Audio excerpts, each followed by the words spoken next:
What would you do if the seat you rightfully paid for became the stage of your public humiliation? Imagine being told again and again that your documents weren't valid, that you didn't belong, that you were a problem to be handled.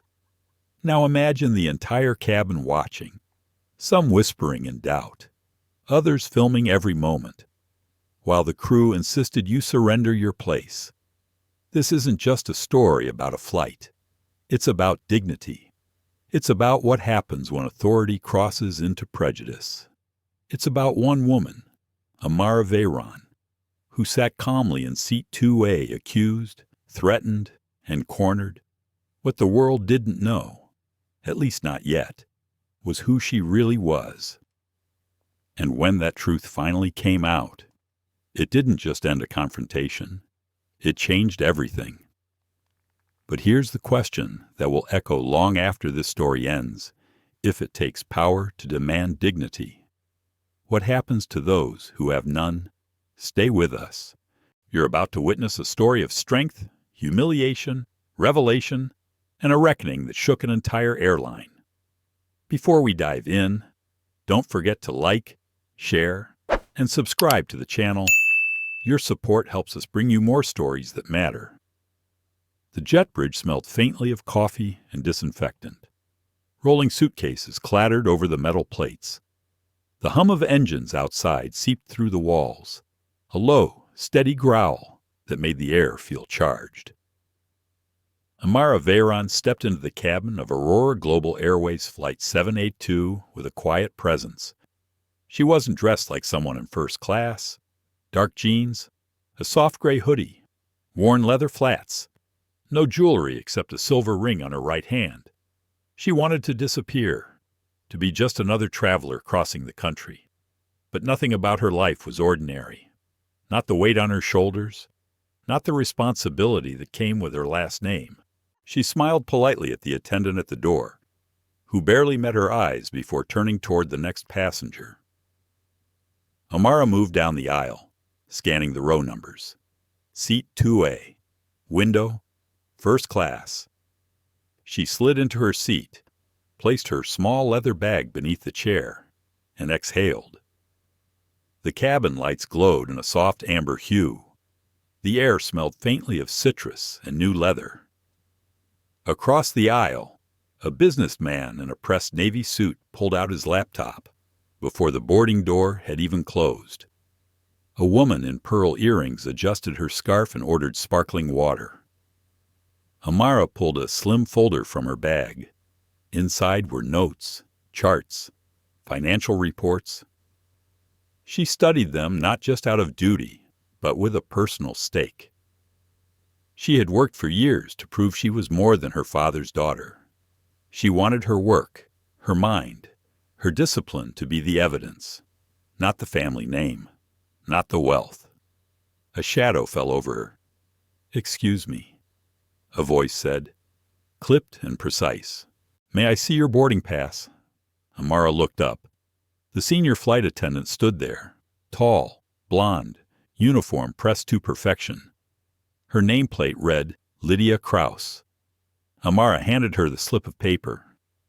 Lydia scanned it quickly, then again, as though her eyes couldn't quite accept what they read. "Seat 2A, Amara said softly. "Yes," Lydia replied, her voice firm but carrying an edge. "I'll just double-check in the system." Amara nodded. She had felt this before. The slight pause. The hesitation that meant the person in front of her was struggling not with the paper, but with the idea of who was holding it. Lydia stepped back, tapping into her handheld device. Her eyes flicked once more toward Amara. Not curiosity. Something else. Something sharper. Behind Amara, a voice whispered, "Why are they checking her?" The words faded as quickly as they had come. Amara turned back to her folder. Numbers, projections, contracts. She tried to let them fill her vision, but her ears still caught every murmur, every pause of conversation. Minutes passed. Lydia returned, still holding the handheld device. I just need to make sure everything is correct, she said. You understand, don't you? Amara looked into her eyes. Of course, she replied, voice calm, even inside. Though her stomach tightened. She remembered her father's words. Dignity isn't something they can give you. It's something you must hold, even when they try to take it away. The businessman across the aisle glanced up from his laptop, his brow furrowed. The woman with the scarf sipped her water, eyes darting between the two women. Amara adjusted her hoodie, opened her notebook, and began writing, a habit of hers to put down the feelings she couldn't voice aloud. She wrote 3 words across the top of the page. Stay, hold, steady. The boarding line thinned. The last few passengers filed past, clutching pillows and earbuds. The overhead bins snapped shut. Lydia reappeared again, this time with another uniformed figure at her side, a woman with clipped dark hair, her nameplate reading Marta Levinson, the purser. Is there a problem? Amara asked quietly. No, not at all, Marta replied, though her tone betrayed a hint of irritation. We just want to make sure the seating is accurate. Amara felt the air in the cabin tighten. She could feel eyes. She could feel silence collecting around her seat. Her heart beat faster, but her face remained composed. She folded her hands over the folder, as though anchoring herself. Seat 2A, she said again, almost like a prayer. Marta leaned down slightly, her voice lower, but still sharp. Sometimes the system makes errors. Sometimes people are moved forward by mistake. We need to verify. Amara tilted her head. Do you ask everyone in first class to prove they belong here? The question hung between them. Lydia shifted her stance. Marta pressed her lips together, then straightened. We'll confirm, Marta said shortly, before the 2 attendants retreated toward the galley. Amara inhaled deeply. She closed her notebook. She stared out the small oval window, where the tarmac lights shimmered against the darkening evening. She wanted this flight to be simple, just hours of quiet, a seat by the window, time to think about the next steps of her life. But life had never granted her simplicity. Her phone buzzed in her pocket. She pulled it out, saw a message from her father. Proud of you. Remember, patience is power. She typed back only one word. Trying. Across the aisle, the businessman opened a pack of gum. He glanced at her again, this time longer. Amara felt his gaze, heavy and unspoken. She turned back to her notes, tried to read, tried to focus, but the words blurred. All she could think was this is only the beginning. The door to the aircraft shut with a thud. The intercom crackled. Flight attendants. Prepare for departure. But Amara knew departure would not come easily. Not tonight. The cabin settled into that quiet rhythm that comes after boarding but before takeoff. Overhead bins clicked shut, seatbelts snapped into place, and the murmurs of passengers softened into a hum. Amara Veyron tried to focus on the folder in her lap, but her mind replayed every word the attendants had spoken. She knew the tone. She had lived with it for years. The polite smile that hides suspicion. The overuse of the word policy, when what they meant was something else entirely. From the corner of her eye, she saw Lydia Krause in the galley, speaking in low tones to Marta Levinson. Both women leaned against the counter, heads inclined toward the small screen of the handheld device. Amara could tell they were talking about her. The occasional glance in her direction made it undeniable. She adjusted the hood of her sweatshirt and stared at the oval window again. The night sky beyond was streaked with runway lights. Planes taxied in slow procession, red and white beacons flashing against the dark. She breathed deeply, counting the seconds as her father had taught her when she was a child. One breath for patience, another for strength. A voice cut into the stillness. "Excuse me, miss," said the man across the aisle. Gregory Stiles, the businessman with the navy suit. His tone was courteous, but carried something heavier beneath. "Do you fly first class often?" Amara turned slowly. "Sometimes," she replied. He gave a short nod. "Just curious. It's not every day you see someone traveling so light. No rollerboard, no garment bag. Interesting." The implication hung in the air. She smiled politely. "I prefer traveling simple." He shrugged and returned to his laptop. But the seed of doubt had already been planted for the others within earshot. A ripple of whispers passed through the cabin. From behind her came another sound. The soft click of a phone camera. Amara turned slightly and saw a young woman in seat 3C. She had long dark hair, wore headphones around her neck, and her phone angled discreetly toward the front row. Their eyes met briefly. The young woman gave a faint nod, almost conspiratorial. Amara understood. Someone was documenting. Lydia returned once more, this time holding a printed manifest. Her expression was careful, but her voice carried authority. "Ma'am, I need to verify again. Could you please show me your boarding pass and identification?" Amara handed the boarding pass without hesitation. Her driver's license followed. Lydia studied both, then compared them to the manifest. She frowned, though nothing on the papers gave cause. "This will only take a moment," Lydia said. She passed the documents to Marta, who scrutinized them in turn. Amara spoke evenly. "Are you asking every passenger for extra identification?" Lydia stiffened. "This is standard procedure when there's a discrepancy." What discrepancy? Marta stepped in. "Sometimes the computer prints the wrong seating. We just need to be absolutely certain before we depart." Amara could feel the eyes of half the cabin on her. She thought of standing, thought of raising her voice, but another part of her whispered caution. She needed to weigh each move. Every action was part of a larger pattern. She remembered her father's words from years earlier, when she had cried after being stopped at a hotel check-in desk despite holding the reservation. He had knelt beside her, placed a hand on her shoulder, and said, "Dignity is not a costume you put on for others to recognize. It is the skin you wear every day, even when others try to strip it away." Her hands tightened on the folder in her lap.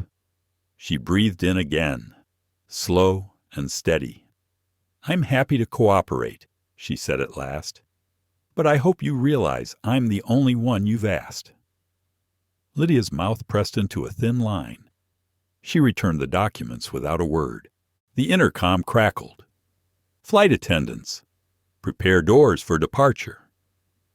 The captain's voice carried through the speakers, calm and practiced. Yet the flight attendants did not move. Lydia and Marta lingered in the aisle, still whispering, still glancing at Amara as though she were a problem to be solved rather than a passenger to be served. Camille Navarro, the student in 3C, raised her phone slightly higher. Her screen glowed with the red dot of live recording. Amara caught a glimpse of hundreds of viewers already watching. Comments scrolled rapidly, disbelief and outrage spilling across the screen. Amara turned back to her window. She could see her reflection in the glass, eyes calm, face serene, but inside a storm was brewing. She asked herself again, should I reveal who I am? One word from her could end this entire charade. One call to her father would scatter the attendants like leaves in wind. But another voice, deeper inside, urged restraint. If she revealed herself too early, the story would be dismissed as a rich woman pulling rank. people would miss the point. They would not see the injustice for what it was. They would only see power correcting power. She whispered inwardly. Not yet. Hold steady. The plane jolted slightly as the tug pushed it from the gate. Passengers shifted in their seats. Lydia gave safety instructions with a smile that did not touch her eyes. Amara listened, but barely heard the words. Her mind replayed the entire exchange.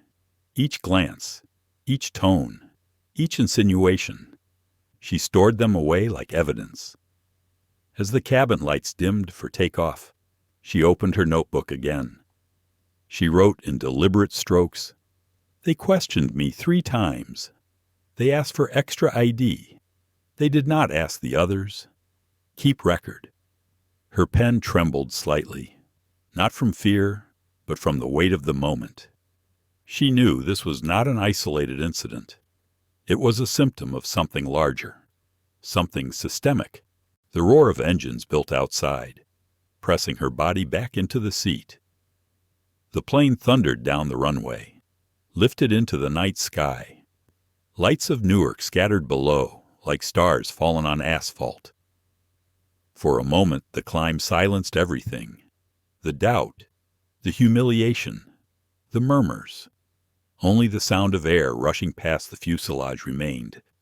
But once the seatbelt sign blinked off, the attendants returned. Lydia leaned over with that same polite smile. Ma'am, she said softly, though her words carried an edge. We'll need to revisit your seating once we're at cruising altitude. Until then, please remain here. Don't be alarmed. Don't be alarmed. The phrase echoed in Amara's head. She forced a thin smile. Of course. Inside. Her mind tightened around the choice ahead. Stay silent and endure, or speak and risk being dismissed. The weight of history pressed against her ribs. She thought of others who had been told they did not belong. She thought of her grandmother, once forced to stand on buses when seats were empty. Amara closed her eyes and inhaled deeply. The hum of the engine surrounded her. Her pulse slowed. Her grip on the folder loosened. She reminded herself again, patience is power. Patience is strategy. But another thought came, sharper, almost a whisper from her own soul. Patience alone will not change them. Action will. She opened her eyes. Camille's phone glowed behind her, still streaming. The world was watching now, even if only a fragment of it. She had witnesses. Amara straightened in her seat, adjusted her hood, and set her jaw. The battle had only just begun. The seatbelt sign glowed softly above the aisle. Its yellow light reflected on the polished overhead bins. Passengers settled into their routines. Some closed their eyes against the hum of the engines. Others ordered drinks or scrolled through their phones. The flight had only just leveled into smooth cruising air when Amara Veyron sensed the next wave approaching. She tried to read from her folder, forcing her eyes to track the black lines of text and numbers. Yet she could feel the presence before she saw it. Lydia Krause appeared again, flanked by Marta Levinson. Their uniforms were immaculate, their smiles carefully arranged, but their body language carried the stiffness of authority cloaked as service. "Ma'am," Lydia began, her voice polished, "I'm afraid we need to review your seat assignment once more. The manifest shows inconsistencies." Amara looked up calmly. "You've already checked my ticket 3 times. This is standard." Marta cut in. "It won't take long." Amara closed the folder on her lap. "You've not asked anyone else in this cabin for the same—" The air between them thickened. Passengers stirred in their seats. Some tried not to stare. Others gave up the pretense. Camille Navarro, the student in 3C, lifted her phone higher. The faint glow illuminated her determined face. The live stream counter ticked upward. Gregory Stiles, across the aisle, leaned back with a smirk. "I told you," he muttered just loud enough for those nearby to hear. "Doesn't add up." Amara turned her head slowly toward him, her eyes steady. Then back to Lydia. "I've provided everything required. If there is an actual discrepancy, please explain it to me." Lydia shifted uncomfortably. Marta took a breath. Her tone clipped. "Sometimes passengers are upgraded in error. It creates problems when the rightful seat holder arrives." Amara raised an eyebrow. "And who, exactly, is claiming 2A silence?" Neither attendant answered. "I see," Amara said quietly, her voice carrying further than expected in the hushed cabin. "So there is no other passenger, only suspicion directed at me." The businessman in the suit coughed awkwardly, but his eyes avoided hers. A woman a few rows back whispered to her partner, "Why are they singling her out?" Amara felt her pulse quicken, but she steadied it with slow breaths. This was not about her comfort anymore. It was about the principle of dignity itself. Marta glanced at Lydia, then leaned closer. "If you prefer, we can resolve this at the back of the aircraft, away from other passengers. Less embarrassing for you." Amara's lips parted slightly, the offer cutting deeper than the demand itself. Less embarrassing, as though her existence in 2A were already a spectacle, as though her very presence had disrupted the natural order of things. "No," Amara said softly, but her tone was iron. "I will not move." The refusal hung in the air. The cabin shifted, energy thickening like storm clouds before rain. Lydia straightened. "Then we'll have to escalate this to the captain." The words carried an unmistakable edge. Escalate, as if she were a threat. Amara folded her hands over her lap, her voice even. "You do what you must." Lydia and Marta exchanged a glance before walking briskly toward the front. Passengers leaned into the aisle to watch them go. Whispers rose like a tide. Camille's voice broke the silence, soft but firm. "Don't worry. People are seeing this." She tilted her phone slightly so Amara could glimpse the screen. Thousands of comments scrolled down. Outrage, solidarity, demands for justice. Amara gave her a faint nod of gratitude, though her chest tightened. She had wanted anonymity tonight. Now anonymity was impossible. Minutes later, the cockpit door opened with a firm click. Captain Marcus Ellery emerged, tall and composed, his cap tucked under one arm. His eyes moved across the cabin before landing on Amara. "Ma'am," he began, standing near her seat, "my crew informs me there is uncertainty about your seat assignment.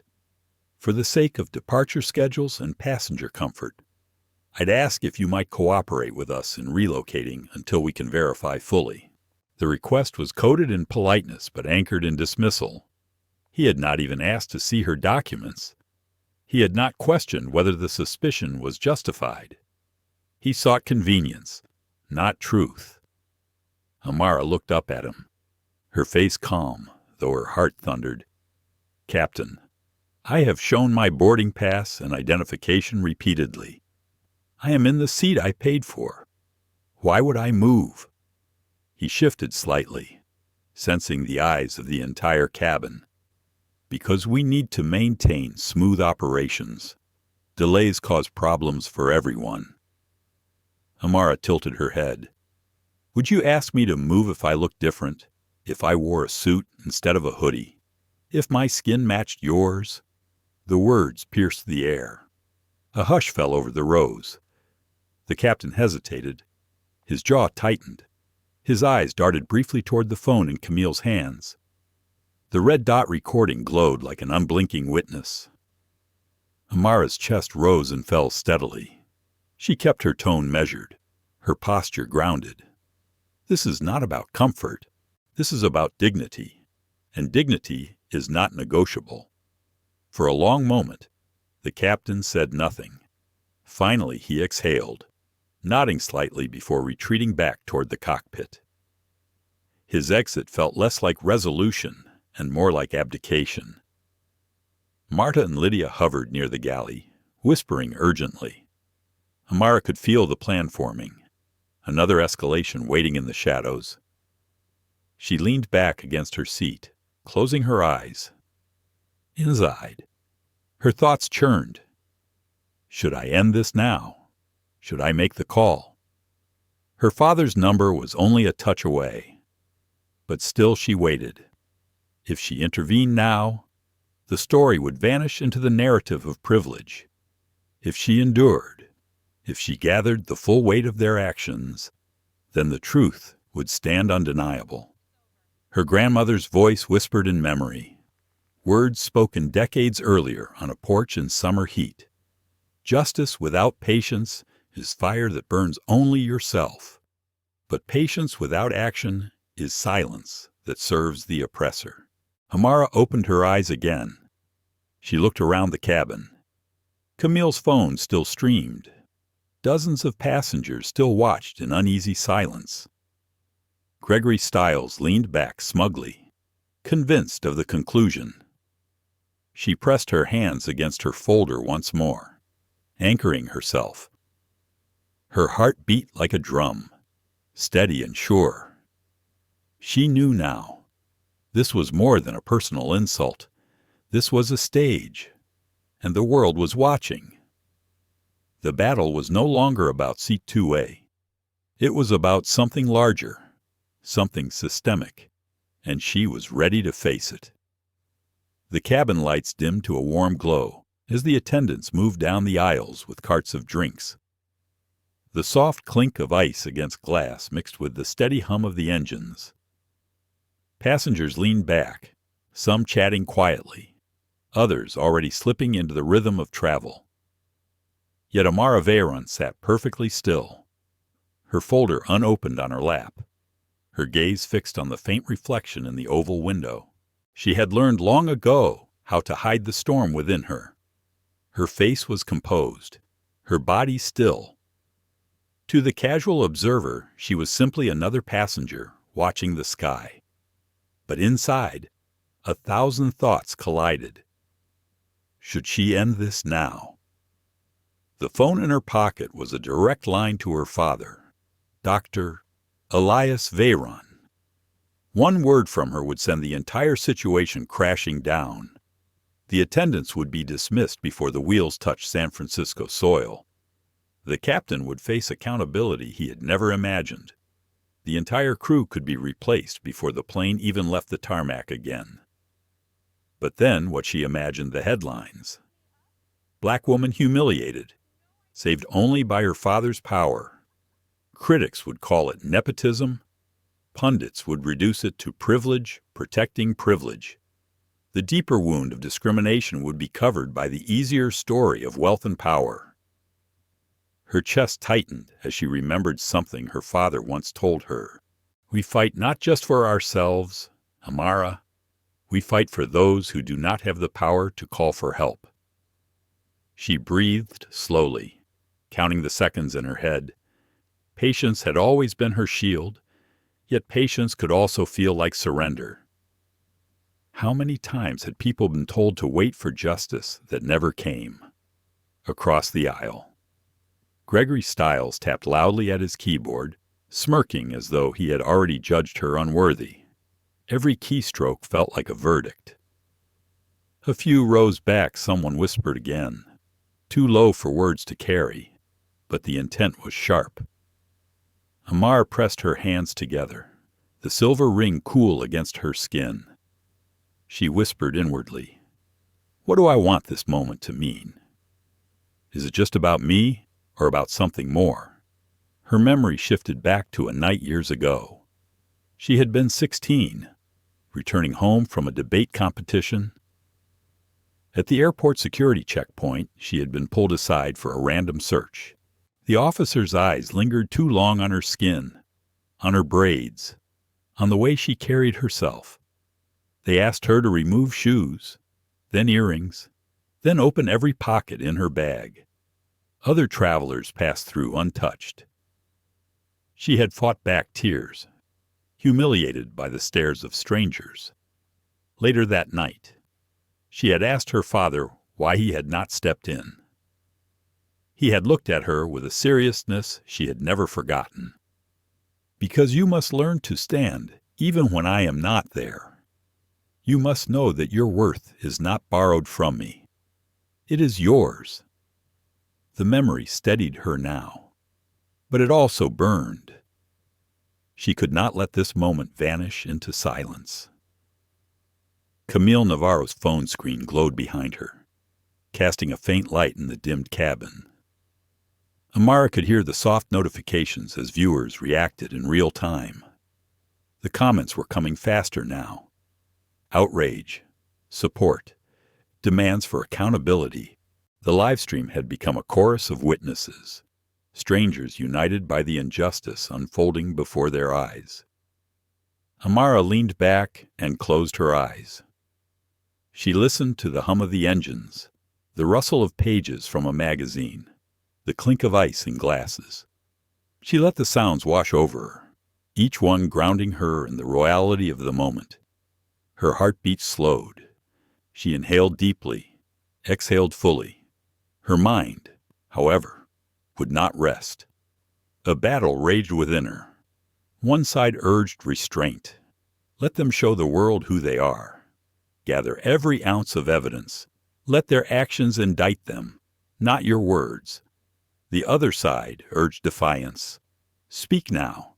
Stop the humiliation before it deepens. Force them to reckon with who you are. She felt herself pulled between these voices, both strong, both persuasive. The cart rolled closer. Lydia Krause approached with her practiced smile, offering drinks to passengers in the row ahead. When she reached Amara, the smile faltered. "Something to drink?" Lydia asked. Voice clipped. "Water," Amara said softly. Lydia poured it into a plastic cup and set it on the tray with a firmness that carried more meaning than the gesture required. She moved on quickly, but not before glancing at Marta with a look Amara recognized all too well. The conversation was not finished. They would return. Amara sipped the water, the coolness easing the dryness in her throat. Her mind sharpened. She began to think strategically.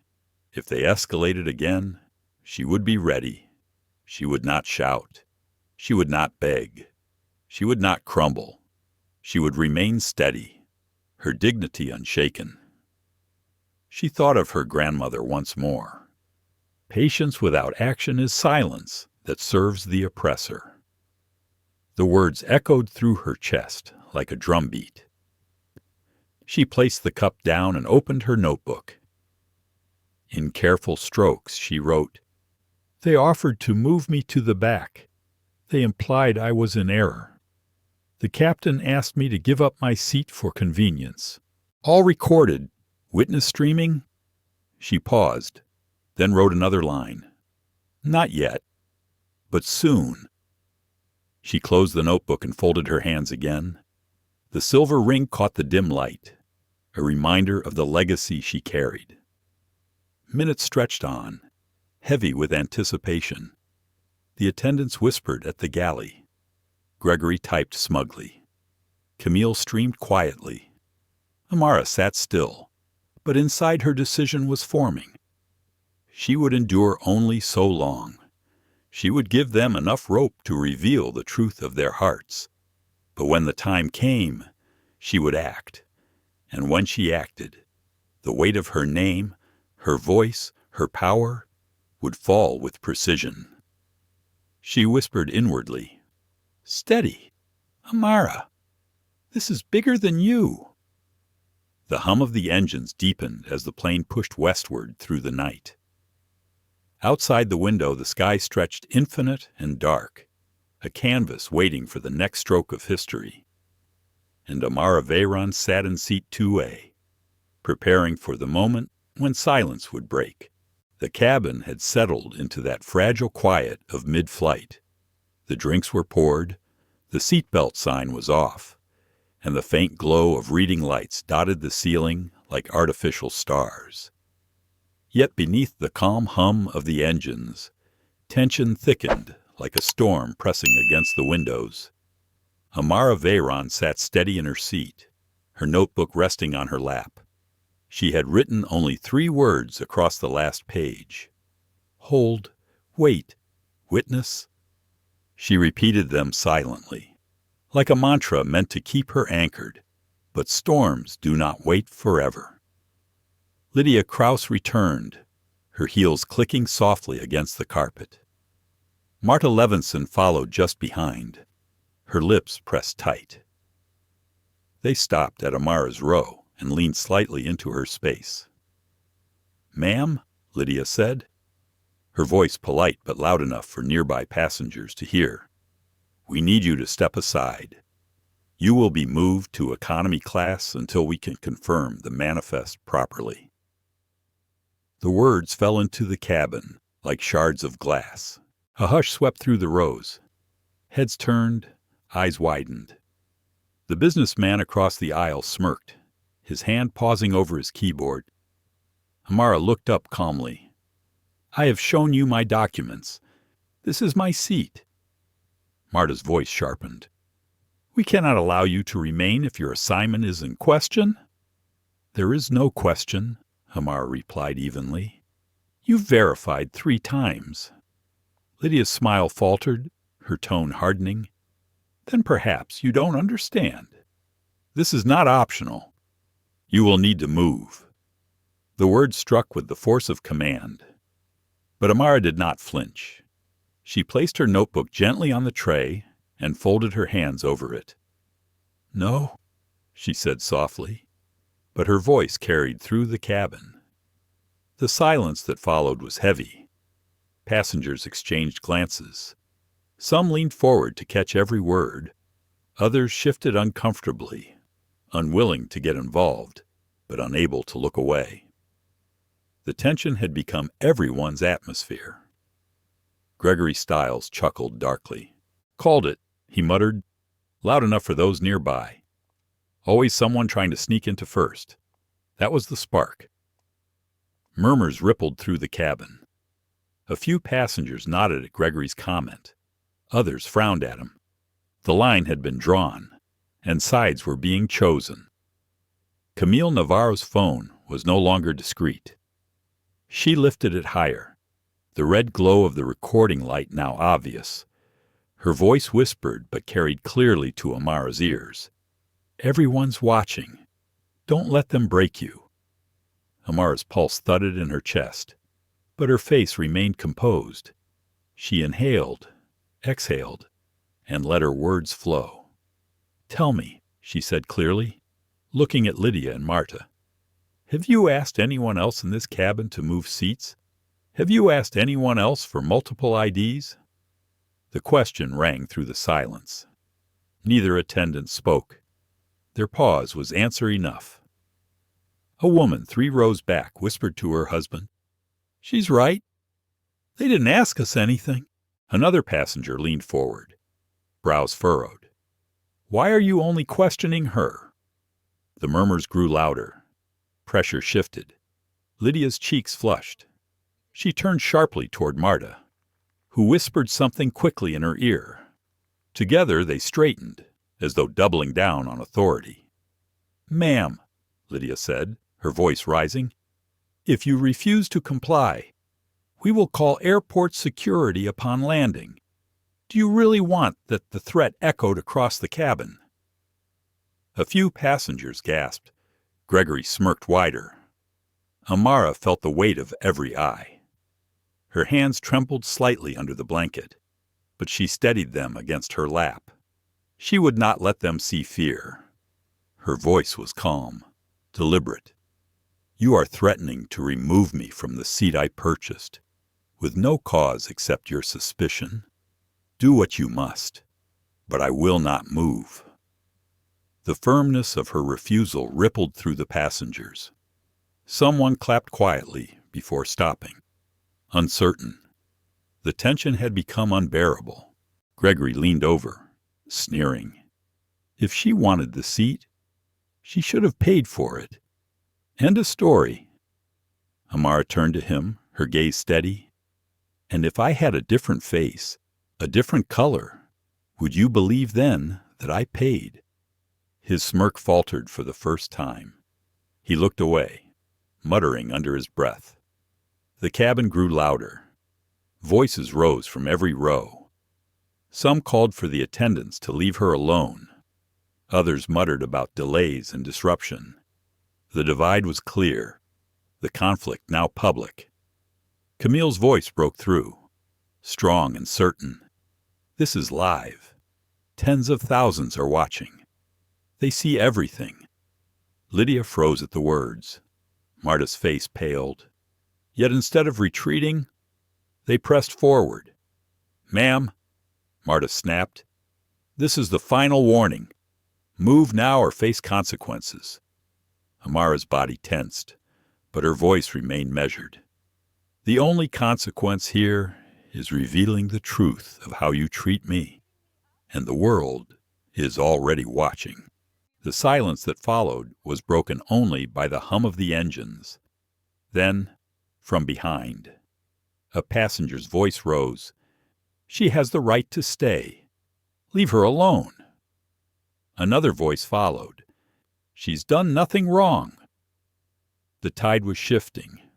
The crowd had become part of the confrontation.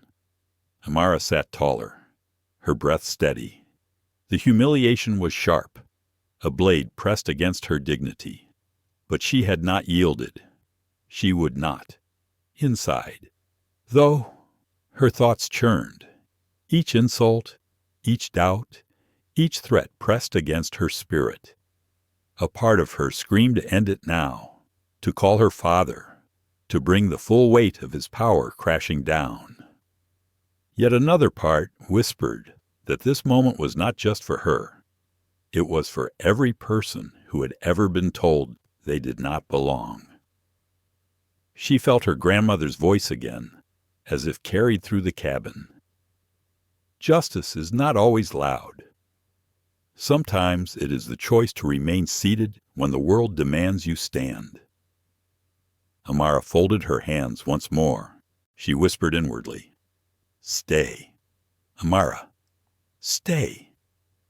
The flight attendants retreated to the galley, their whispers sharp and frantic. The passengers buzzed with conversation, no longer content with silence. The cabin had become a courtroom, the rows of seats like jury benches, the verdict still forming. Camille leaned forward, phone still recording, her eyes bright with determination. You're not alone, she whispered. They can't silence this now. Amara gave her a faint smile.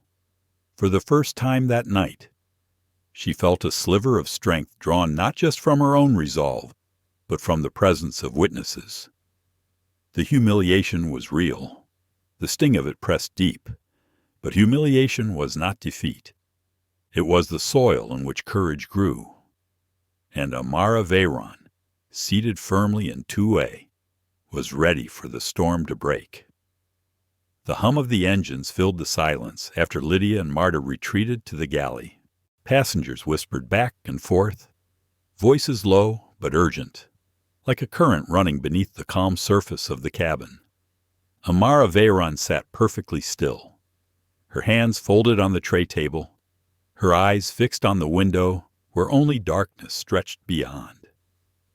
Inside, her mind wrestled with the weight of what had just happened. She had refused, and by refusing, she had drawn a line. Minutes passed. Then the cockpit door opened again with a deliberate click. Captain Marcus Ellery stepped out, his posture upright, his expression calm but shadowed with irritation. He walked slowly down the aisle, each step carrying authority. The cabin hushed. All eyes turned to him. He stopped at row 2 and looked down at Amara. Ma'am, he said evenly, we need to resolve this situation now. Amara looked up, her voice steady. The situation is only what your crew has created. I am in my seat. I have provided my documents. I am not moving. The captain's eyes narrowed slightly. My crew informs me that the manifest doesn't align with your boarding pass. For the safety and order of this flight, I need your cooperation. Amara tilted her head. Safety and order. How is my presence in the seat I paid for a threat to either or? A murmur swept through the cabin. Camille Navarro's phone glowed brighter, angled to capture every moment. The comments on her stream scrolled faster, her viewers climbing into the tens of thousands. The captain shifted his stance, lowering his voice as though to contain the situation. Look, we have a plane full of passengers. Delays, disruptions, arguments, they create unnecessary tension. If you could just move to another seat temporarily. We can sort this after landing. Amara's heartbeat thudded in her chest, but her face betrayed nothing. She leaned forward slightly, her eyes locked on his. Captain Ellery, with respect, I am not a disruption. I am not a delay. I am a passenger. And your request is not temporary. It is humiliation dressed as procedure. The words rang out with clarity, and the silence that followed felt electric. Gregory Stiles muttered from across the aisle, "Unbelievable. Just move already." Amara turned her head slowly toward him, her voice calm but firm. I did move. I moved through security, through boarding, to the seat I paid for. And I will not move again, for the first time. Gregory had no reply. He shifted uncomfortably in his seat, eyes darting away. The captain exhaled, his jaw tightening. If you refuse to cooperate, I'll have no choice but to involve ground security when we land in San Francisco. Amara felt the sting of the threat, sharp as ice in her veins, but she steadied her breath, steadying her spirit with it. She heard her father's voice in memory, calm and resolute. Dignity is not given by others. It is yours, even when they try to strip it away. She leaned back, her voice quiet but firm enough for the cabin to hear. Do what you must, a captain, but know this. The world is watching. Camille whispered loudly enough to be heard. They are 50,000 people right now. Gas rippled through the cabin. The captain's eyes flicked toward Camille's phone, his calm mask cracking for a moment. He cleared his throat, adjusted his cap under his arm, and stepped back. I'll discuss this with my crew, he said quickly before retreating toward the cockpit. The door closed with a thud that sounded more like retreat than authority. The whispers erupted again, louder now, passengers emboldened by what they had seen. Some spoke of unfairness, of how she was being singled out. Others murmured worry about delays. The divide remained, but Amara could feel the tide turning. She sat still, her chest rising and falling slowly. Inside, however, her thoughts churned. How much longer could she endure this before she intervened? How much more should she allow them to reveal of themselves before she revealed herself? Her phone buzzed in her pocket. She slipped it out discreetly.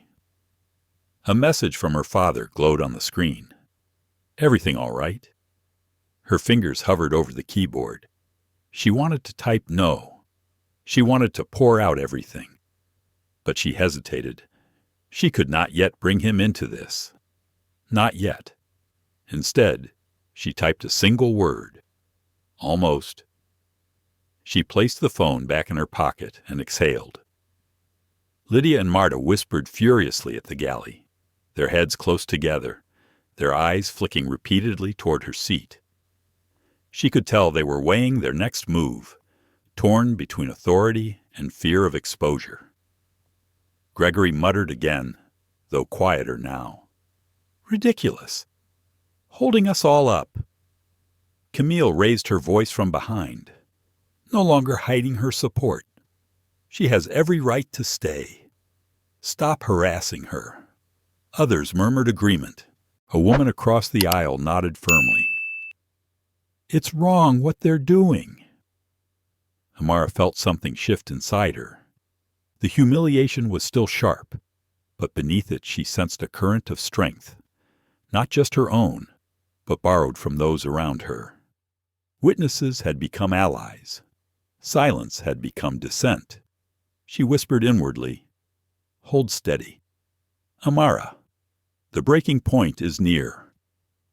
The engines roared softly as the plane cut westward through the night sky. Inside, the cabin was no longer calm. It was a battlefield of words unsaid, accusations unspoken, dignity tested against prejudice. And in seat 2A, Amara Veyron prepared herself. The next confrontation would not be private. It would be the breaking point. The cabin buzzed like a hive unsettled by smoke. Passengers whispered in clusters, some leaning into the aisle to trade theories, others watching Amara with a mixture of curiosity and unease. The hum of the engine seemed louder now, as if the aircraft itself felt the tension. Amara Veyron remained still, her back pressed against the seat, her hands folded over her notebook. Her body was calm, but inside her chest a storm brewed. She could feel every second stretching longer, every whisper carrying the weight of judgment. The cockpit door opened once more. Lydia Krause emerged, her posture rigid, her face pale with restrained anger. She walked straight to Amara's seat, her voice loud enough for the rows around to hear. "Ma'am, since you continue to refuse cooperation, we've contacted our ground supervisor in San Francisco. He will meet the plane when we land. You will be escorted off for further questioning." Gas rippled through the cabin. A mother with a child shook her head in disbelief. An older man muttered, "This is absurd." Amara met Lydia's eyes calmly. "You're willing to escalate this across states, to drag me off a plane, rather than admit you've singled me out without reason." Lydia's jaw tightened. "We are following procedure." Camille Navarro lifted her phone higher. "And the world is following you," she said firmly. Her voice carried down the aisle. "Everyone's watching this live. Do you really want to make her a spectacle?" Lydia faltered, her eyes darting toward the glowing screen. She stepped back, murmuring something to Marta Levinson, who hovered nervously nearby. The intercom crackled. The captain's voice filled the cabin, carefully neutral. "Ladies and gentlemen, we are coordinating with our ground team to resolve a seating issue. Please remain calm." "Seating issue?" The words sliced through Amara. She felt her throat tighten, but she pressed the feeling down. That's what they were reducing her to. A seating issue, not a human being. Gregory Stiles chuckled from across the aisle. "See, even the captain says you're the problem." Amara turned slowly, her gaze steady, her voice even. "The captain said nothing of the kind. He said there's an issue. The issue is not me. The issue is how I am being treated." Gregory opened his mouth, then closed it, clearly unsettled by her calmness. Minutes passed in uneasy silence until the intercom chimed again. This time the captain's voice carried authority. "We have Supervisor Victor Hanley from Ground Operations joining us via secure radio. He will advise on this matter." Lydia hurried to the galley, retrieving a handheld radio unit. Static crackled through the speakers, followed by a voice deep and deliberate. "This is Victor Hanley, Ground Supervisor at San Francisco International. I understand we have a passenger refusing to comply with crew instructions. Can you confirm Flight 7A2? Marta pressed the transmit button, her voice sharp. "Confirmed. Passenger in seat 2A has repeatedly refused to move despite discrepancies on the manifest. She has delayed compliance and disrupted crew operations." The word stung like acid. Delayed compliance. Disrupted crew operations. Lies woven into the official record. Amara's heart pounded, but her face remained still. She leaned slightly forward, her voice calm but firm. "Supervisor Hanley, this is Amara Veyron, passenger in seat 2A. I have shown my boarding pass and identification multiple times. There is no discrepancy. I am being singled out and threatened with removal without cause." A pause. The static hissed. Then Victor Hanley's voice returned, cautious but skeptical. "Ma'am, crew reports carry significant weight. Unless you can provide evidence to counter their claims, I am obligated to support their authority." Camille Navarro stood suddenly, phone raised high. "Then look at this. I've been live streaming the entire time. Tens of thousands of people are watching right now. They see there's no disruption except what the crew has created." Passengers gasped again. The captain emerged from the cockpit, his eyes wide as he realized the scope of the exposure. Victor Hanley's voice sharpened. "What did you say?" Livestream Camille turned her phone toward Lydia, showing the rolling flood of comments. "Yes, everything is documented. Every demand, every threat, every refusal to acknowledge her documents. It's all here." The static on the radio deepened. When Victor spoke again, his voice carried unease. "Stand by. I need to escalate this further." Lydia's face drained of color. Marta wrung her hands. The balance of power in the cabin had shifted, not completely, but enough for cracks to show. Amara closed her eyes for a moment, exhaling slowly. She felt the tremor of her own exhaustion beneath her calm exterior. She whispered inwardly, "Hold steady. You are not alone." When she opened her eyes again, she saw Camille watching her, eyes filled with fierce solidarity. She nodded slightly in thanks. The passengers had become restless. A man in row 4 spoke loudly. She showed her ticket. "I saw it." "Leave her alone." A woman near the back added, "If this happened to me, I'd want someone to stand up. This is wrong." The voices grew louder, bolder. What had begun as whispers was now open dissent. The cabin had transformed into something closer to a courtroom, each passenger casting judgment with their words. Lydia tried to hush them, raising her voice above the din. "Please remain calm. This is a safety matter." But the words no longer carried authority. The passengers had seen too much. The radio crackled again. Victor Hanley's voice returned, slower now, tinged with caution. "Flight 782. I've been advised to hold any disciplinary measures until further review upon landing. Do not escalate further on board. Keep the situation contained." Lydia sputtered. "But sir." "That's an order." Victor cut in. "Do not escalate." The cabin erupted in murmurs. Amara exhaled, relief mingling with defiance. She had not won yet, but she had forced them to stop. Gregory Stiles muttered bitterly, "Unbelievable, just unbelievable." Amara turned toward him, her gaze unwavering. "What's unbelievable is that you think dignity can be debated. It cannot." Gregory fell silent, sinking back into his seat. The captain returned to the cockpit, his jaw tight.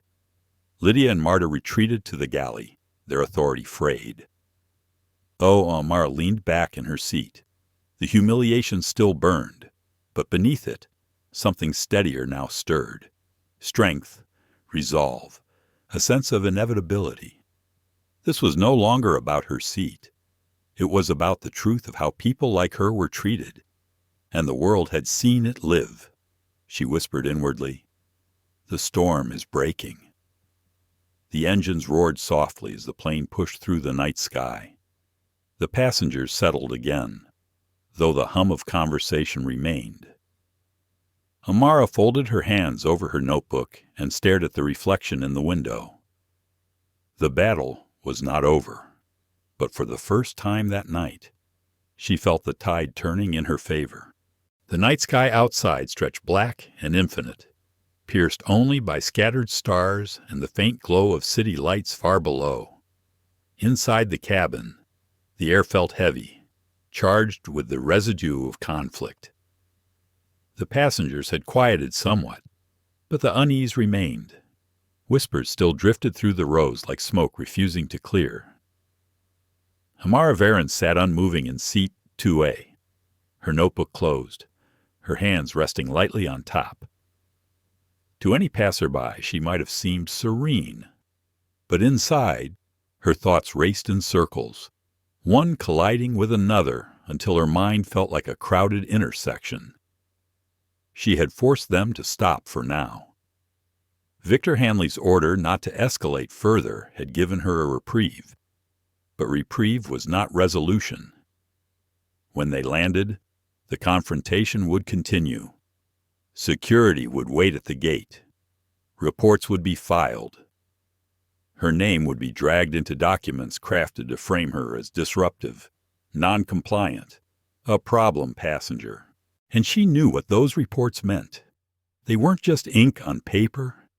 They were stains that could follow a person for years. Airlines shared records. A black mark here could mean suspicion everywhere. Her hand brushed the silver ring on her finger, grounding herself, her father's gift, a reminder of resilience. She whispered inwardly, "What do I do now?" Part of her wanted to end it in a single move, to reveal herself, to tell the cabin, the crew, the captain, and even Victor Hanley that she was no ordinary passenger. She was the daughter of Dr. Elias Veyron, CEO and controlling shareholder of the very airline they flew. One call would end careers before sunrise, but another part of her resisted. If she revealed too soon, the story would shift. The humiliation, the injustice, the prejudice, people would dismiss it all as a misunderstanding, quickly corrected by wealth and power. They would miss the truth of it, that her dignity had been questioned not because of her seat, but because of her skin. Her mind replayed the words she had heard so many times in life. "Are you sure you belong here? This section isn't for you. Can I see your ID again?" Always polite on the surface, always cutting beneath. She closed her eyes, remembering her grandmother's voice, rough but steady, carrying the weight of lived experience. Never let them convince you that your worth must be proven twice. Her throat tightened. She whispered inside. "How many times is enough?" Camille Navarro's voice pulled her back. "Hey," the young woman whispered from behind. Phone still glowing. "They're still watching. It hasn't stopped. You've got more people on this stream than a small town." Amara turned her head slightly, catching Camille's determined eyes. "How many? 80,000, Camille said softly. "And climbing?" The number pressed against Amara's chest. 80,000 strangers, witnessing her humiliation. 80,000 witnesses who could not look away. The weight of it was both a burden and a shield. She exhaled slowly. Then the truth must be clear. Camille nodded, eyes shining. It already is. Amara looked back out the window, her reflection superimposed against the dark. She studied her own face, calm on the surface, but in her eyes she saw the conflict raging. Should she hold the silence until landing? Let the injustice fully ripen before unveiling the truth? Or should she reveal herself now? Cut through the lies with a single stroke? She pictured the moment, the hush of the cabin, the shock on Lydia's face, the sudden panic in Marta's eyes, the captain's authority dissolving, Victor Hanley's voice cracking through the radio. She pictured the apology, the scrambling, the reversal of power. But then she pictured the aftermath, the narrative twisting.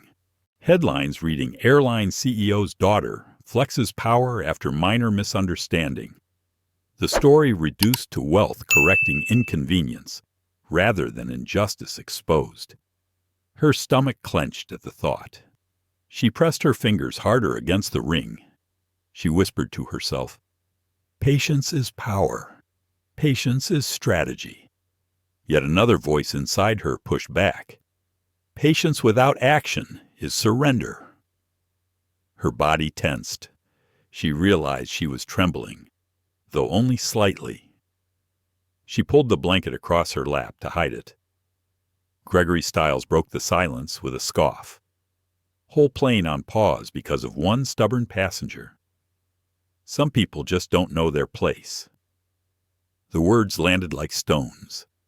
Amara inhaled sharply, her jaw tightening. She turned her head slowly, her voice calm but sharp as glass. "My place," she said evenly, "is the seat I paid for, the seat I earned, the seat I belong in, and no one, not you, not them, gets to decide otherwise." Gas rippled again. Gregory looked away, color rising in his cheeks. A passenger 2 rows back clapped softly, then stopped when others turned, but the gesture had already shifted the air. Amara's heart thudded, but her voice remained steady. She was holding the line. Her phone buzzed again in her pocket. Another message from her father. "Landing in 2 hours. Update me." She stared at the screen, thumb hovering. She typed slowly, still holding. She placed the phone back in her pocket. A wave of exhaustion pressed against her chest, but she steadied it with breath. She could not falter now. The intercom chimed. The captain's voice returned, deliberate, controlled.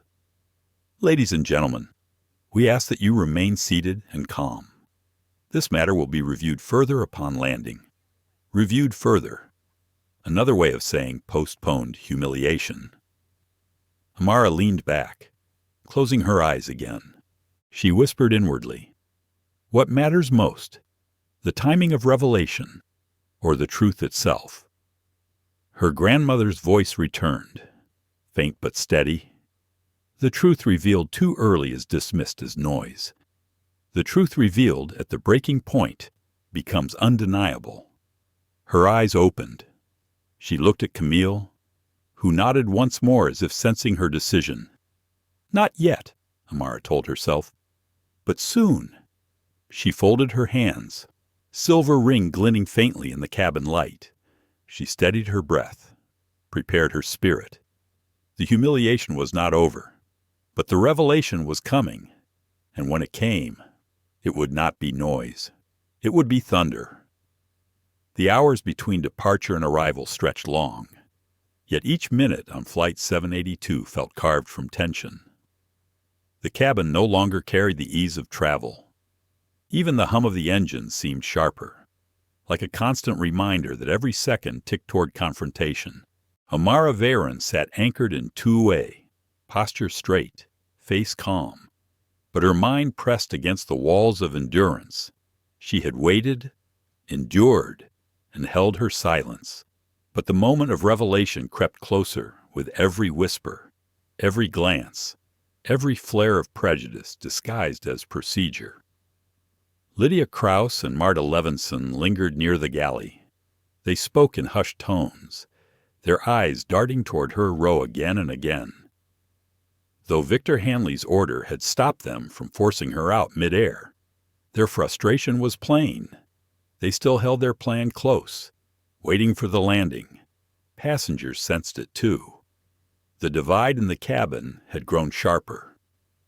Some muttered openly about delays and problem passengers, casting sidelong looks at Amara as though she were an inconvenience, rather than a woman simply seated where she belonged.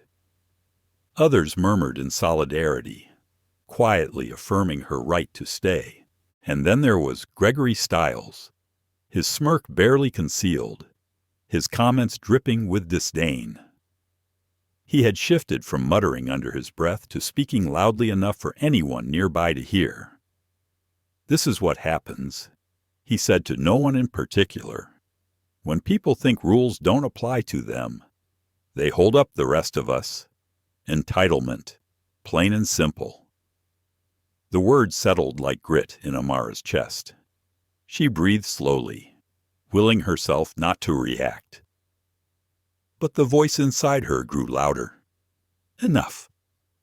Camille Navarro's phone remained steady, her live stream now cresting over 100,000 viewers. The glow of the screen lit her determined face as she whispered, "They're still here, still with you. It's not just you anymore." Amara gave a faint nod. Her voice was soft but certain. "I know." The intercom chimed. Captain Marcus Ellery's voice filled the cabin again. "Ladies and gentlemen, we'll begin our initial descent into San Francisco shortly. Please remain seated and follow all crew instructions." A simple announcement. Yet for Amara it carried weight. Landing meant confrontation. Landing meant security is waiting at the gate. Reports filed. Accusations leveled. If she remained silent, the humiliation would only continue. Her pulse quickened. She felt the silver ring on her finger, its cool surface grounding her. She thought of her father's voice, low and steady. Dignity is not a performance. It is a stance. She closed her eyes for a moment, whispering inwardly, "Is it time?"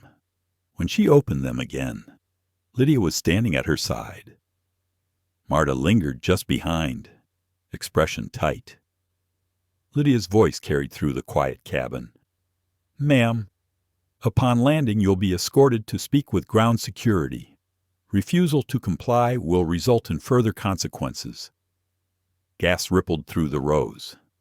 A woman in 4C shook her head. "This is harassment." Gregory smirked wider. "Finally." Amara turned slowly, her gaze fixed on Lydia. "And what crime have I committed?" Lydia faltered for a moment, then recovered. Failure to comply with crew instructions. Amara's lips curved into the faintest smile, not of humor, but of steel. Failure to comply with humiliation is not a crime. The words hung heavy in the air. Passengers shifted, whispers rising. Camille lifted her phone higher, her voice steady. "They're hearing this everywhere. The truth is clear." Amara inhaled deeply. The decision crystallized inside her chest. She had waited long enough. The breaking point was here. Her voice lowered, though it carried with startling clarity. "You've asked for compliance. You've threatened me with removal. You've questioned my documents, my presence, my worth. And yet all along, you never once asked who I am." Lydia blinked, confusion flashing across her face. Marta frowned, unsure where Amara's words were leading. Gregory leaned forward, smirk fading just slightly. Amara's chest rose and fell steadily as she continued, "You see only what you choose. You see inconvenience where there is truth. You see disruption where there is dignity. You see me as someone out of place, but you are wrong." She paused, letting the silence stretch, letting every passenger lean closer in anticipation. The hum of the engine seemed to fade beneath her voice. Her fingers brushed the phone in her pocket, the message from her father still there. "Landing in 2 hours. Update me," she whispered inwardly. "Soon, Father." She looked directly at Lydia and Marta, then let her gaze sweep across the cabin. "When we land, you will learn who I am, and when you do, you will understand the weight of what you've done." Gaffs erupted again, louder this time. Whispers filled the rows, passengers speculating. Some exchanged knowing looks, others murmured with awe. Gregory chuckled nervously. Empty words, just bluffing. But his voice lacked its earlier confidence. Amara turned her head toward him, her eyes unwavering.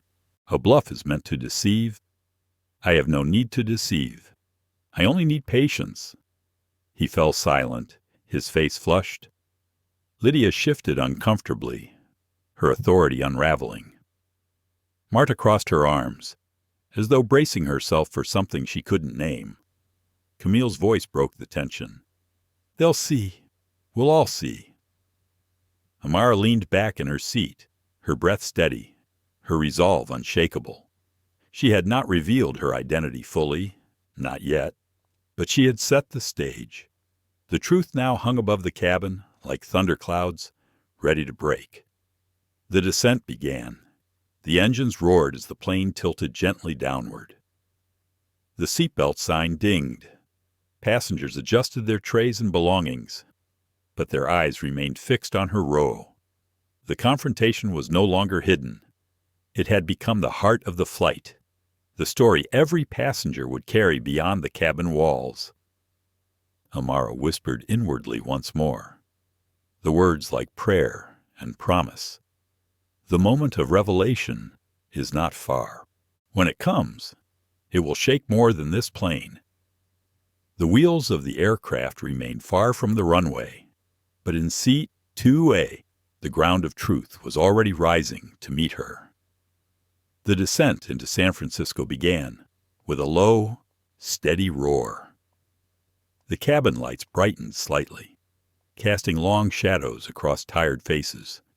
Passengers shifted in their seats, fastening belts, stowing trays, and bracing themselves for the final leg. But in row 2, seat 2A, the air was charged with something heavier than altitude. Amara Veyron sat upright, her body calm.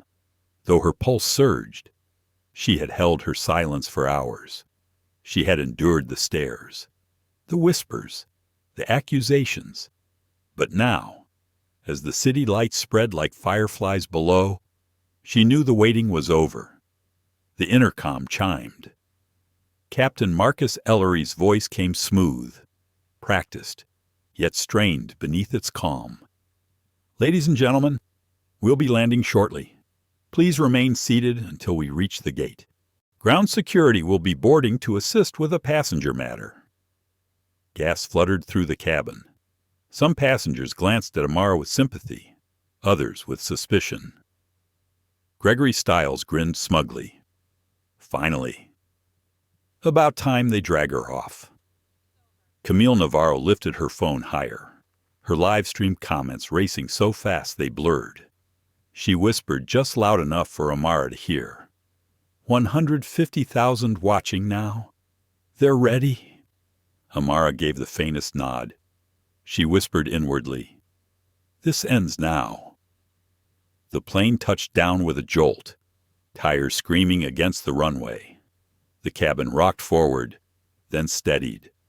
Applause broke out, scattered and half-hearted, quickly drowned by tension. Everyone knew this landing carried more weight than usual. The aircraft taxied slowly, finally pulling into the gate. The seatbelt sign pinged, but no one moved.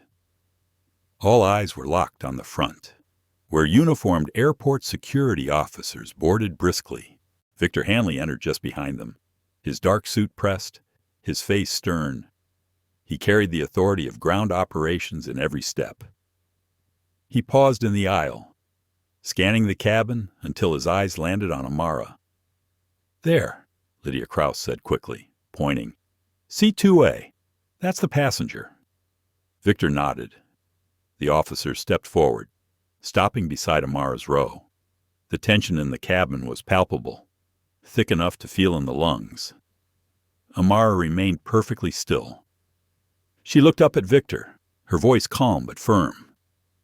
"And what, precisely, am I accused of?" Victor cleared his throat, his voice carrying across the cabin. "Failure to comply with crew instructions. Disruption of flight operations. These are serious matters, ma'am." Whispers rippled through the rows. Passengers leaned forward, their faces etched with disbelief. Amara tilted her head slightly. "And compliance means surrendering my dignity. Compliance means moving from the seat I purchased to appease suspicion." Victor hesitated, glancing at Lydia and Marta. That is what the reports state. Amara's lips curved into the faintest smile, not warm, but sharp, steady. Then perhaps it's time to correct the reports. She reached into her bag slowly, deliberately. The officer stiffened, but she moved with calm precision, pulling out a slim leather case. She opened it, revealing a gleaming ID card embossed with a silver crest. She held it up for Victor to see, then for the officers, then for the cabin. "My name," she said clearly, her voice ringing through the silence, "is Amara Veyron, daughter of Dr. Elias Veyron, Chief Executive Officer of Veyron Airlines, the very company whose aircraft we are sitting in now." The cabin erupted. Gasps, shouts, murmurs of disbelief surged like a wave crashing through every row. Phones lifted, recording, streaming, capturing the revelation. Victor froze, his mouth opening slightly before closing again. The officers exchanged uneasy glances. Lydia's face drained of color. Marta stumbled back a step, her hand clutching the galley wall. Gregory Stiles laughed nervously, the sound thin and brittle. "No way. You're lying. That's fake." Amara turned toward him, her eyes unwavering. "Fake." She pressed her phone's speaker and tapped a number. The line clicked, then a voice answered almost instantly. "Amara." The voice was deep, calm, unmistakable. "Dr. Elias Veyron." The cabin gasped again. Amara kept her eyes on Gregory, her voice steady. "Father, I'm on Flight 782. The crew attempted to remove me from first class. They claimed my documents were invalid." Silence fell, every passenger straining to hear the voice on the phone. "Dr. Elias Veyron's reply was measured, controlled, but carried the steel of authority. "Put me on speaker." Amara tapped the phone. The cabin filled with his voice. "This is Dr. Elias Veyron, CEO and majority shareholder of Veyron Airlines. Whoever questioned my daughter's right to her seat will face immediate review, effective now." The weight of his words crashed through the cabin. Lydia stammered, her voice trembling. "Sir, we were only—" "You were only," Elias interrupted coldly, "exposing your prejudice. Consider this your last action as employees of this airline. You are terminated, effective immediately." Passengers gasped louder. Phones recorded from every angle. The live stream exploded with comments. Camille's viewers now surging past 200,000. Victor Hanley swallowed hard, his voice trembling. "Dr. Veyron." "You will submit a full report," Elias said sharply, "and you will ensure security escorts the terminated crew off the aircraft, not my daughter." The officers nodded quickly, stepping toward Lydia and Marta.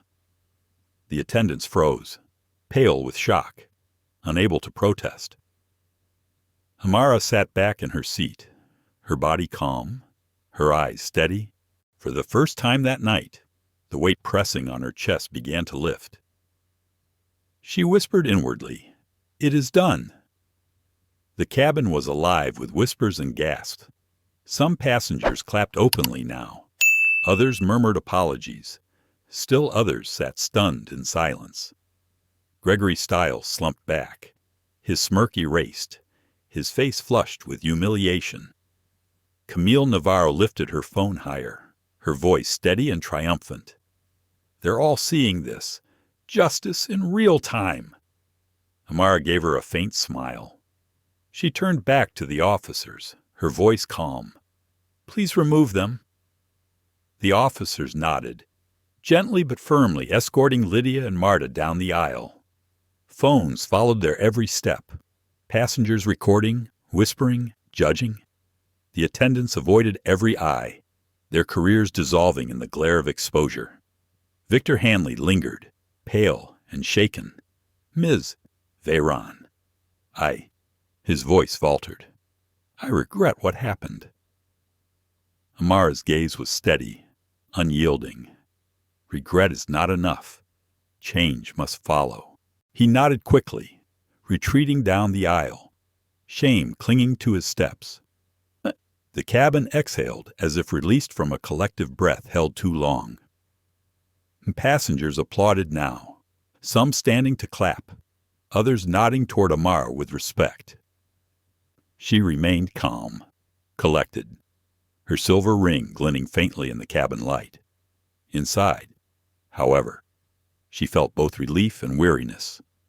The revelation had come, thunderous and undeniable. But she knew this was only the beginning. She whispered inwardly, "The truth is out. Now comes the reckoning." The aisle stretched open like a stage after Lydia Krause and Marta Levinson were led away. Their uniforms still crisp, but their authority stripped bare. The sound of their heels fading down the jet bridge carried the weight of finality. For a long, suspended moment, silence filled the cabin. Then came the applause. It started in the back tentative claps from a middle-aged man in glasses, then spread forward, row by row, until the whole cabin vibrated with the sound. Some passengers stood, others leaned into the aisle, faces lit with something between relief and vindication. Amara Veyron remained seated, her hands folded lightly in her lap, her silver ring glinting faintly under the overhead lights. The applause washed over her, not as triumph, but as confirmation. This was never only about her. It was about what the world had witnessed in those long hours of humiliation. Camille Navarro turned her phone toward Amara, live stream still running strong. "They want to hear you," she whispered, her voice urgent but respectful. Amara inhaled slowly, then stood. The cabin hushed almost instantly, applause fading into expectant silence. She turned in the narrow aisle so she could see as many faces as possible. Her voice, calm and steady, carried clearly. "You've all seen what happened tonight. You've seen how suspicion was treated as proof, how dignity was treated as a disruption. And you've seen how quickly authority can become prejudice when it goes unchecked." Murmurs of agreement rose through the rows. Some passengers nodded firmly, others lowered their eyes, shame flickering across their faces. Gregory Stiles shifted uncomfortably, staring at the floor. Amara continued, her voice rising slightly. "For hours, I sat here accused, humiliated, threatened with removal. I complied with every request. I showed my documents. I answered every question. And still, it wasn't enough. Not because of what I lacked, but because of what they refused to see." Her words pressed into the cabin, heavy but undeniable. She paused, letting the silence stretch, letting each passenger feel the weight of it. Then she spoke again, softer but sharper. "This isn't just my story. It belongs to anyone who's ever been told they don't belong, to anyone who's been asked to prove themselves twice, 3 times, 10 times more than others, to anyone whose dignity has been questioned because of the color of their skin." A woman in row 6 wiped tears from her eyes. A young man near the back raised his phone, capturing every word. Amara's voice steadied. "Yes, I am Amara Veyron, daughter of Dr. Elias Veyron, CEO of this airline. Yes, I had the power to end this the moment it began, but I chose to wait, because if I had revealed myself too soon, the story would have been reduced to wealth-correcting inconvenience. Instead, you all saw the truth, how easily dignity can be stripped when people believe they'll never be held accountable." The murmurs deepened, agreement spreading like a current. She took a breath, her eyes sweeping the rows. "The crew who humiliated me are gone, but the problem is larger than them. It lives in policies, in unchecked authority, in the silence of those who look away." Change doesn't come from one firing. It comes when we refuse to accept this as normal, when we refuse to stay silent. The cabin erupted again in applause, louder, steadier, carrying conviction. Passengers stood, clapping, some cheering. Camille's phone shook slightly in her hand, her eyes shining with tears. Amara raised a hand, and the sound softened into stillness. She leaned forward slightly, her tone gentler now. I don't want sympathy. I want awareness. What you witnessed tonight should never happen to anyone. And yet, it happens every day, in places without cameras, without live streams, without witnesses brave enough to speak. Her throat tightened. She steadied it with breath. If tonight means anything, let it mean this dignity is not a privilege. It is a right. And when it is denied, we all lose something. Silence fell, thick and reverent. Then, one by one, passengers nodded. A mother squeezed her child's hand. A businessman closed his laptop, his face thoughtful. Even Gregory, red-faced and silent, seemed smaller, chastened by the weight of her words. Amara lowered herself back into her seat, her body trembling faintly with the release of it all. She pulled the blanket across her lap again, steadying her hands beneath. Camille leaned forward, her voice soft but awed. That was everything. The whole world's hearing it now. Amara gave her a faint smile. Then let the world decide what it will do with it. The intercom chimed. Captain Ellery's voice carried across the cabin, more measured than before.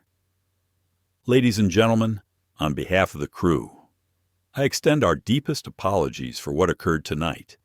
As you can see, corrective action has already been taken. We thank you for your patience, and we assure you this matter will not be ignored.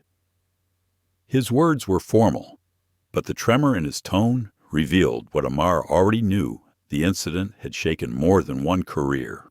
As the plane rolled toward the terminal, Amara leaned her head lightly against the window, staring at the scattering of lights across the tarmac.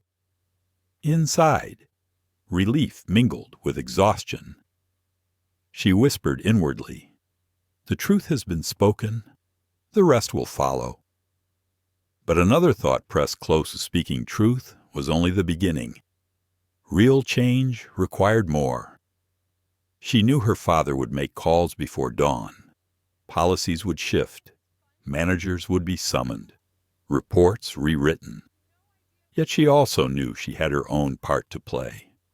For the first time that night, Amara allowed herself to close her eyes briefly. In the hum of the engines, in the quiet murmurs of the passengers around her, she felt the stirrings of something larger. A reckoning, yes, but perhaps, too, the beginning of reform. She whispered silently to herself, "Dignity is not negotiable, not tonight, not ever." The aircraft door opened with a hiss, and cool night air drifted into the cabin. Beyond the jet bridge, a cluster of reporters and flashing cameras waited, summoned by the wildfire of Camille Navarro's livestream. Security officers stood rigid, trying to contain the growing crowd pressing against the ropes. Passengers filed out slowly, some craning their necks for a final glimpse of Amara Veyron. Others paused to squeeze her shoulder, murmur a quiet, "Thank you," or simply nod with respect. Even those who had doubted her earlier now seemed subdued, their silence carrying shame. Gregory Stiles shuffled past without meeting her eyes, his shoulders hunched, the smugness drained away. He was just another man leaving a plane. But Amara knew his face would live on in clips replayed endlessly across the internet. Camille lingered near the aisle, her phone still raised, her eyes wide with a mix of exhaustion and awe. "They're waiting for you," she whispered. "Millions now." Amara rose from her seat. Her legs trembled faintly, but she steadied herself with a breath. The silver ring on her finger gleamed, her father's voice echoing in memory. "When you stand not just for yourself." She stepped into the aisle. The cabin erupted once more in applause, passengers rising to their feet. Some cheered, others simply clapped with solemnity. But all eyes followed her as she walked toward the open door. At the threshold, Victor Hanley waited, pale and drawn. His voice cracked as he spoke. "Ms. Veyron, he faltered, then straightened. "The company will issue a full public statement. I can only say I'm sorry." Amara met his eyes, her own steady. "Don't say sorry to me. Say it to everyone who's ever been treated this way without the power to fight back." He lowered his gaze, unable to respond. She stepped onto the jet bridge. The flood of flashes blinded her for a moment. Reporters shouted questions. "What happened on board? What will your father do now? Do you plan to sue?" But she did not answer immediately. She walked calmly until she reached the rope line, where microphones and cameras thrust forward like an ocean of eyes. Only then did she stop. She turned, her voice clear and strong. "Tonight, I was humiliated. I was told I didn't belong in a seat I paid for. I was threatened with removal. And why? Not because of rules, not because of safety, but because of prejudice." The crowd hushed, every recorder straining to capture her words. "Yes," she continued, "I am the daughter of Dr. Elias Veyron, CEO of this airline. But if you think that's the point of this story, you've missed it. The point is this: I had power to protect me. Most people do not. And if this can happen to me, imagine what happens to them every day. Unseen, unheard, unrecorded." Gasps and murmurs rippled through the press. Cameras flashed faster, capturing her calm defiance. She lifted her chin slightly, her voice carrying through the terminal. "This will not be forgotten. My father and I will ensure that the humiliation I endured tonight is the last of its kind. Policies will change. Accountability will no longer be optional. Dignity will not be negotiable." The crowd erupted shouts, cheers, more questions. But Amara lowered her hand, signaling she had said enough. She walked through the terminal, flanked by security now redefined as protectors rather than enforcers. Her phone buzzed again, a message from her father, already in motion. "We'll make this right," she typed back, "not just for me, for everyone." Outside, cameras followed her into the waiting car. The livestream number flashed across Camille's screen. Over 2.3 million viewers had watched. Clips were already spreading, hashtags surging across platforms. Site 2A, dignity not optional. Amara Veyron. The car door closed, sealing her in silence at last. She leaned back against the seat, her body heavy with exhaustion, her spirit stretched between relief and resolve. For the first time since boarding, she allowed herself a long breath. The night had scarred her, but it had also revealed something undeniable. Silence was never safety. Speaking, standing, refusing, these were the only protections that endured. As the car pulled away from the terminal, Amara whispered inwardly, "Tonight is not an ending. Tonight is the beginning of a movement."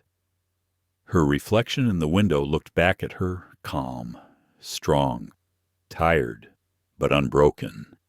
She saw not just herself, but the countless faces behind her, the ones who had been told they did not belong. She carried them with her now, each step a promise. The city light stretched ahead, glowing like embers waiting to ignite, and in her chest, amid the weariness, burned something steadier than fire. Resolve, Dignity is not negotiable. Not tonight. Not ever. As the cameras stopped flashing and the terminal lights dimmed behind her, Amara Veyron walked away, carrying more than her own dignity. She carried the weight of everyone who has ever been told they don't belong. Everyone forced to prove themselves twice, 3 times, 10 times more just to sit where they rightfully should. What happened on Flight 782 wasn't just about a seat. It was about the courage to stay calm when humiliated, to hold steady when threatened, and to finally reveal the truth, not for revenge, but for justice. It was about turning personal pain into public accountability. Yes, the crew was removed. Yes, her father's power changed the outcome. But the deeper truth is, no one should need power to be treated with basic respect. No one should need millions of live stream viewers to secure their dignity. So as you leave this story tonight, ask yourself how many others are still unseen. How many stories never make it past the cabin walls? And what role do we play in either looking away or standing up? Let Amara's story remind us dignity is not negotiable. Not for her, not for you, not for anyone. If this story moved you, please like, share, and subscribe to our channel. Together, we can shine a light on injustice, honor those who fight with quiet strength, and ensure the next story is one of hope, not humiliation,